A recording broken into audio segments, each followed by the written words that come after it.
Hey guys, and welcome to TheGamerShelter. Dan here, joined by Dave for our review of Air Superiority, one of the new game modes that came with the Battlefield 3 DLC Endgame. So, just to get it straight off started, it's a regular conquest type thing with 3 flags and the fast cap, where you capture it really fast. Yeah, it's the flag capture from Conquest Domination on the close quarters Close maps. quarters.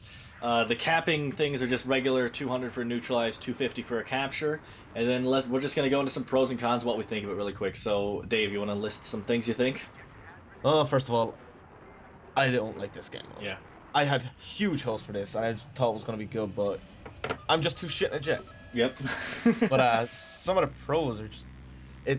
It feels they did it right. Like they didn't have it where people are standing around with iglas and locking onto people. There's enough jets for everyone. Perfect. Had to be done. Maybe they learned from they made that mistake with tank superiority and armored kill where they didn't have enough tanks for everyone. Yeah, and they got a lot of hate for that, and you can tell that they learned. And there's plenty of jets. You never have a shortage of jets in this one.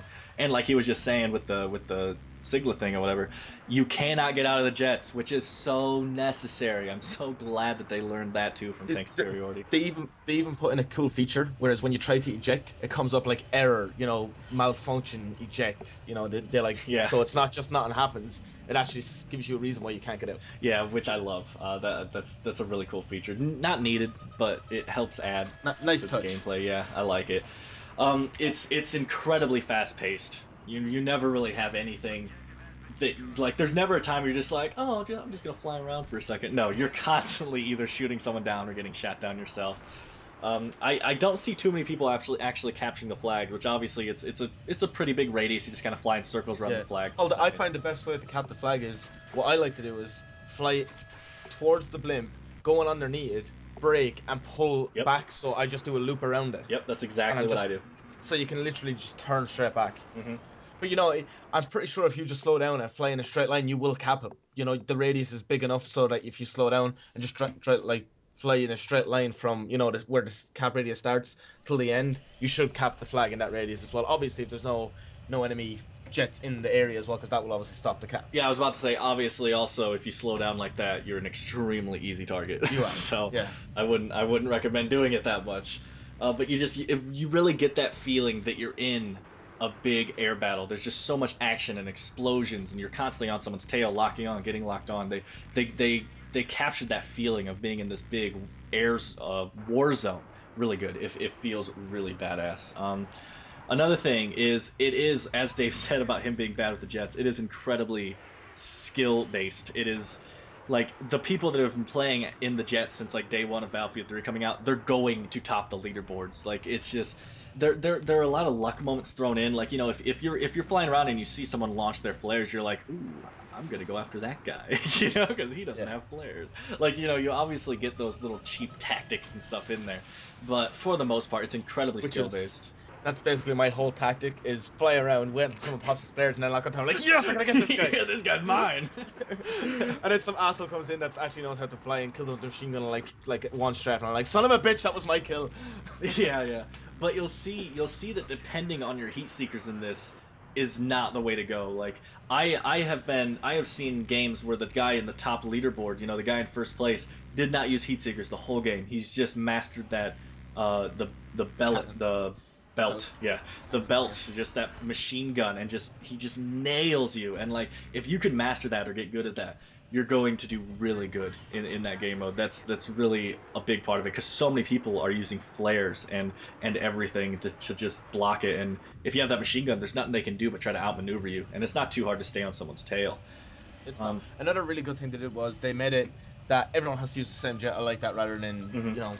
different people using different jets. Yeah, definitely. It was the right thing to do. Nothing too special, but it was the right thing to do, and they did it. They really learned a lot from what they did with tank superiority. There are obviously things we don't like about it though, because like Dave said at the beginning, I'm not a big fan of this game mode either. I'm glad that they did it right, and someone who likes the air battles and stuff is gonna like this. It But it is done right, but the fact that it's so hard. Yeah. It just takes.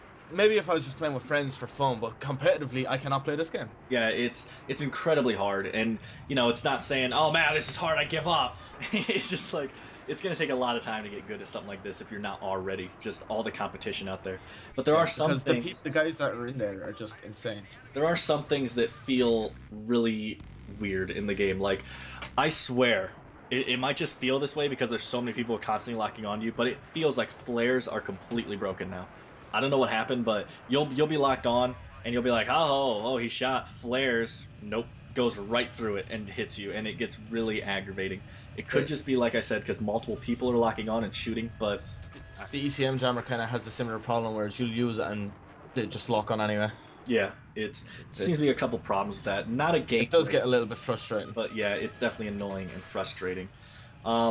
Another thing that's not really a game breaker, but gets really on, like, puts you on edge, is there is so much ramming in this game mode. It's ridiculous. You'll see. I saw 5 jets all crash into each other once. Like, you just like just explosions everywhere, and it really gets irritating. I really wish there wasn't ramming in this, but I wish there wasn't ramming in normal Battlefield too. So it's Yeah, just something. that's unfortunate. But, they're obviously leaving it in because of people who complain if it wasn't in it. Yeah, how come you can just That's another phase thing. right through people? It's stupid. But another thing I didn't like about it was if you ever fly too high in a jet when you're on conquest, you freeze at the top of the map. They didn't even lift it for this. They kind of just left it the same. So you're getting in dogfights and you're trying to outmaneuver everyone. You're going high, then you like try to dive back down and you can't because you're like frozen the top of the screen. Yeah, You're like in the sky. and then you just freeze there. Like, you don't even like start going down really. It's literally like you're just like No, no. The only frozen. way to get out of it sometimes is literally to suicide, unless you get shot. Uh-huh. And that's what I was about to say, is it just makes you the easiest target ever. You're not moving and you're like vertical, meaning you're the biggest target possible. So then someone goes and just kills you easily, and then they get stuck. And it's like this vicious circle of just everyone getting stuck in the top of the map. It gets Yeah, really it is funny to irritating. watch though, because you'll see the guy, you'll see him like stuck up there, and you'll see the guy going up after him, and he'll shoot him, and immediately get stuck. Yeah, and and you're you're just just like, like, oh my. you're just like, well, I might as well take him. Yeah, and then you go up and get stuck. You're like, fuck. Yeah, How what did was I I not see that thinking? coming? But another thing that's not really important at all, but it just kind of irritates me that they left it out, is at the end of the round, there's no score. It doesn't say how many tickets each team had, because it's just a normal ticket game like Conquest, and it doesn't say. All it says is the round duration. Like 19 minutes. That's all it says. It doesn't say how many tickets are left of each team, and it's not a game breaker at all, obviously. But it's just like, Dice, why didn't you put that in? It's in every other game mode, and then it's Yeah, not in this. it's like they had to go out of the winner to take it out. Yeah. Because it's in everywhere else already. So. Yeah, it's like they were literally just like, what? People don't care about that. They just want to see explosions, which is true, but it doesn't matter. But I mean, overall, I don't know, it was really well executed. Like, especially when you take something like this and compare it to something like Tank Superiority, they put a lot more effort into this, and they really put more thought into this. But I think maybe what happened was as well they already had something to go on. yeah, that's In true. The whole air superiority thing, so they knew what they were doing already. Yeah, they already had an Air Superiority is Superiority new once, grounds. and obviously Yeah. they weren't going to be able to make it as good as that one. But you can tell that they tried, and they put a lot more time and effort into this than some of the other things. And it's very well made. It's not for me. I'm not going to be really playing this unless, like Dave said, if I get like a whole squad of friends and we're all just flying around trying to shoot each other down type of stuff, it will be a lot of fun. But to go in and actually play it competitively, I'll just play Conquest. It's nothing special to me. Yeah, people are just too good in the jets for me. Hmm.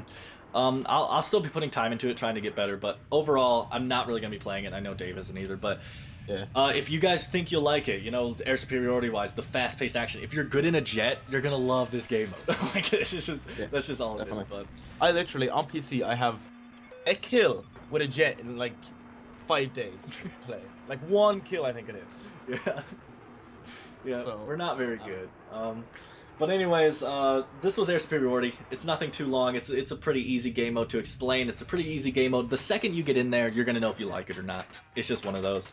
But we want to thank you guys for watching. You can subscribe to our channel to see more. All the reviews are finally done now, so there'll be annotations to everything. And we'll see you in the next video.